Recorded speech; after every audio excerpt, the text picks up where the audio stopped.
At first, it sounded like firecrackers because we had been planning for an event to happen, something like a staged area where we're going to do an active shooter scenario. So the first 7 gunshots that I originally had heard just sounded like firecrackers because they were so far away and it echoed through a hallway. But as more shots came in, I realized that it wasn't firecrackers, it was actually an armed shooter, and this wasn't a drill. She's a retired police officer for Coral Springs. Her name was Jill Shelton. I call her my aunt. We're very close. She was on the phone with one of the people at the scene just giving me as much info. She was telling me to barricade as many people behind us, arm ourselves with whatever, so I grabbed a chair. I want to speak now to one of the students at that high school, Zachary Wells, an ROTC student at the school. Zachary, can you tell us what you were able to see and hear and where you are right now? I heard 2 or 3 shots, and some custodians came up saying to go the other way, so we ran over back into our classroom and kind of barricaded ourselves in there. The police eventually came and got us, and now I'm out on the street just trying to get home safe. Oh my gosh, and you guys prepared for this. You were telling me, Zachary, that you guys had went through something similar to this, right? Yes, I'm in a program called Police Explorers with the Coral Springs Police Department, and we did some active shooter training a while ago, and I remember they said exactly, school shooters, they'll use the tactic of fire alarms to get kids to come out of the classrooms.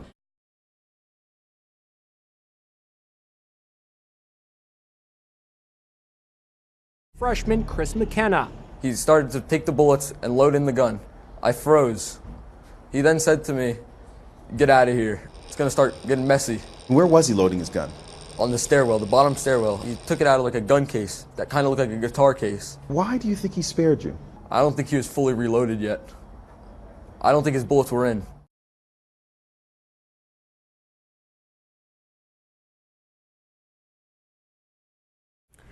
And that's when I heard 2 shots fired in the hallway. The first 2 shots, like, everyone in the room froze, right? Everyone was under the impression it was a drill. That's what we said to each other.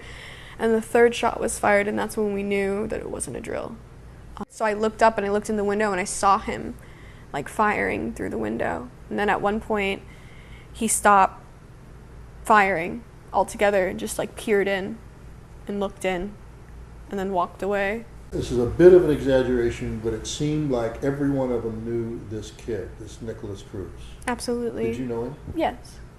Briefly, obviously we weren't friends, but we existed within the same JROTC program. He was friends with some of my closest friends. Did you know who it was? Not initially, no, because I was under the impression there was multiple of them because of how many shots were being fired. It wasn't until until I got to the hospital that I started making the connections, and then it clicked that it was Nikolas Cruz.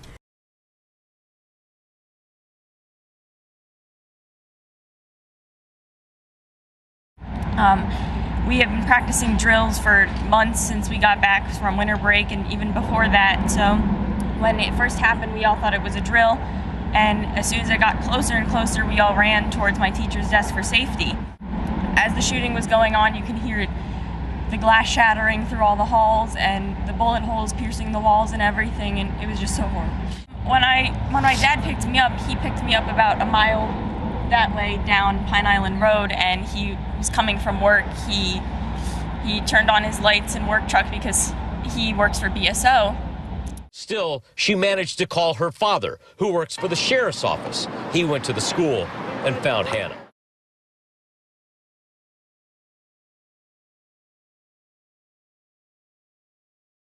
Yeah, I know about Nikolas Cruz because I know him by name, I know him by face, he was in my company.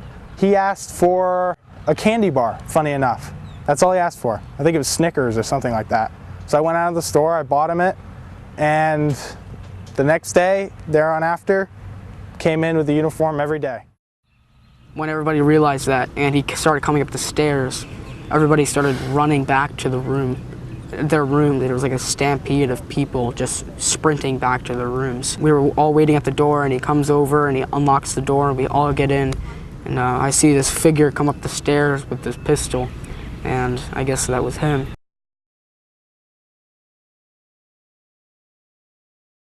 She said, "I don't know if this is real or fake," because we had rumors going around the school that the police would do a fake code red with fake fake guns, not actual, but sounding real. And I thought at the beginning that this was it was all a drill. It was just a drill. I smelled dust and I didn't know what it was, so I thought it was like the school trying to pretend like fake smoke. Backpacks thrown everywhere. It was like a movie scene. There was gunpowder all over the floor. It was just so real, but it felt so fake. If I'm gonna be honest, it felt like 5 years, more than that. I was just so scared. I wanted to go home. I wanted the cops because my grandfather is a former state trooper.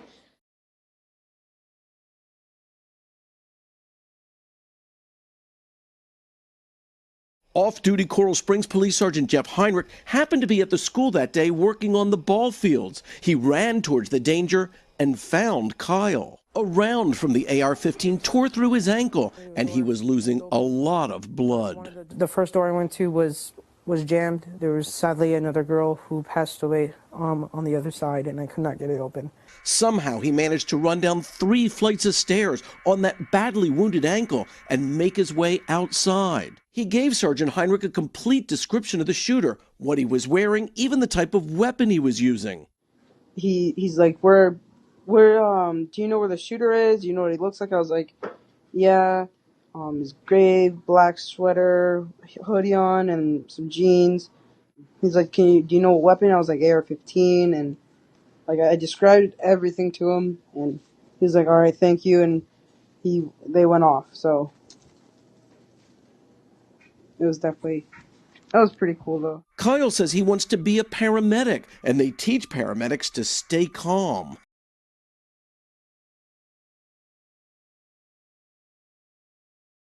They've trained all of the teachers recently to lock all of the doors and make sure in case a horrifying incident like this happens, we're as safe as we can be. And luckily, because of those actions, I think that training saved hundreds of lives today. In all honesty, it was more shock than anything. We thought this was a drill initially because we had been having rumors that there was going to be a code red drill for a while. Honestly, most of the time I thought it was a drill because we had heard things said that we were possibly going to have a code red drill, which is an active shooter drill. I was extremely concerned for my sister, but we actually thought this was a drill at first, and an extremely realistic one at that. And I in part thought that because of the extremely well executed response of the janitor and everybody else.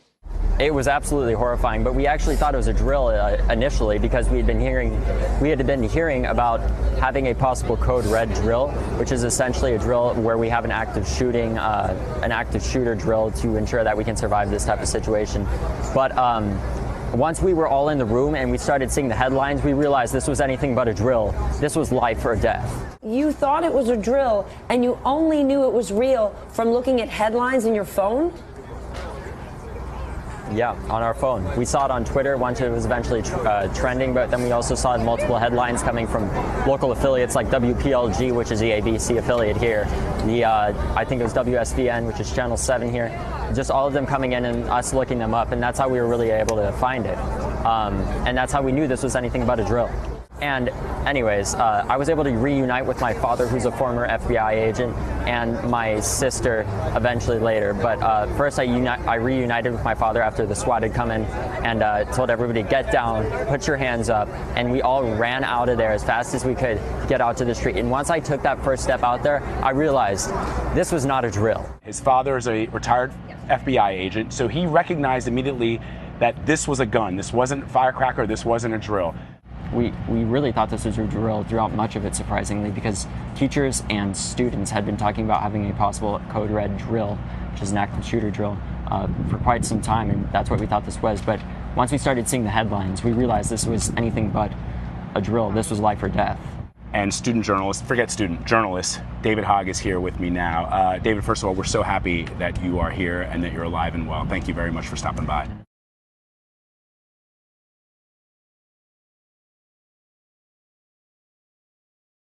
My son heard around 8 gunshots as he was running out. My daughter, of course, was right there in the freshman hall where the shootings took place. Supposedly, she said she's in shock right now. When she was being taken out by SWAT, she saw multiple dead bodies. This is what she's saying, dead, and that her teacher's dead as well. Well, my friend who's with the department over there, I've been in touch with some people there, I was told that it was a former student that was responsible for it, the shooting. Well, we're certainly relieved to hear that your son and your daughter are safe.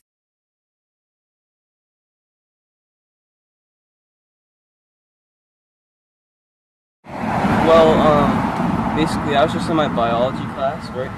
And the drill went off, and we all thought it was a fire drill. So we started getting out, and then I heard some shots, and everybody started running. We just hid in the JROTC room, and we were all pretty scared. But it was a really scary situation. We didn't really know what was going on. I thought it was a drill at first, but last year, yes, I was in the middle of the Fort Lauderdale airport shooting, and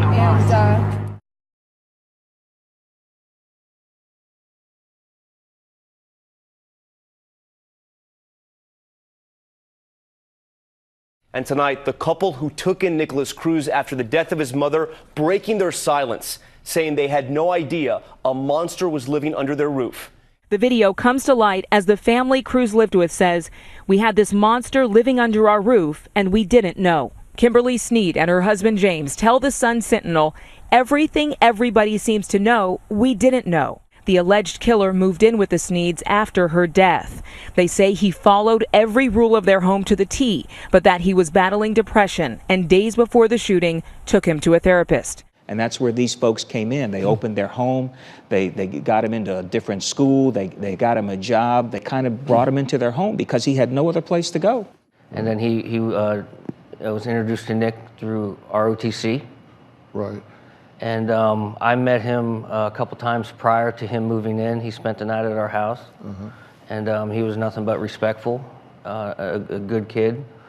And when it came down to my son asking if he could move in, we sat down with him. I sat down with him prior to him moving in and let him know there'd be rules and stipulations that when he moved in, if he moved in. Yeah, and this is your son, JT. JT, good morning. Morning. And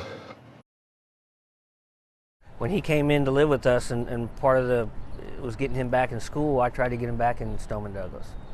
And they just basically told me no, so we put him in an adult education center. And what was he studying? What did he say? He's just trying to get his high school diploma. And he's doing well. He's doing really well. He was proud of what he was doing. He'd tell me every day that he took, how many quizzes and how many tests and did good on them. No, no, because he had every opportunity to hurt us if he wanted to. And he didn't. He told him 2 weeks prior that he's the happiest he's been in his life. But the day I met him, I told him, I said, you need to find somebody to talk to. We need to find you a professional to speak to. And the ball was rolling on that just days before all this happened. Yeah, tell me about that. You took him to a counselor, yes? I did, because I have my own. That's someone I go and talk to. And the last time I had gone, I introduced them. They got his name. They were starting the insurance processes to see what would be covered, and he was going to start going. As I've said before, I offered him Motrin for a headache, and he says, I don't like taking pills. So I don't know. I mean, he took it eventually. I told him, I'm a nurse. You should, do this. It'll help your head. And he was thankful later, but he says, I really don't like taking medications. Cruz had been living with the Sneeds since Thanksgiving after his adoptive mother, Linda, died of pneumonia. The Sneeds' son was Cruz's friend. James, Kimberly, and their lawyer, Jim Lewis, are here with us now. I want to thank you guys for joining us. But they want people to know because Nick was at their house. They want to tell people everything that they know, including the FBI and all law enforcement. And again, they've cooperated from day one. But when did you realize what he had done? After the SWAT team called me and asked if I knew where my son Nikolas was. And I said, he's not my son, but I don't know where he's at. And at that point, I got in touch with my son, who was fleeing the scene at that point. And a description came out, and we put 2 and 2 together, me and my son, and we figured out what was happening. Heartbroken. Absolutely just heartbroken, devastated. I still can't process it, what he's done, because this wasn't the person that we knew. Not at all. And what was he like in your home? Nothing like they portray on television or in the media. Everything everybody seems to know, we didn't know. We had rules, and he followed every rule to the T.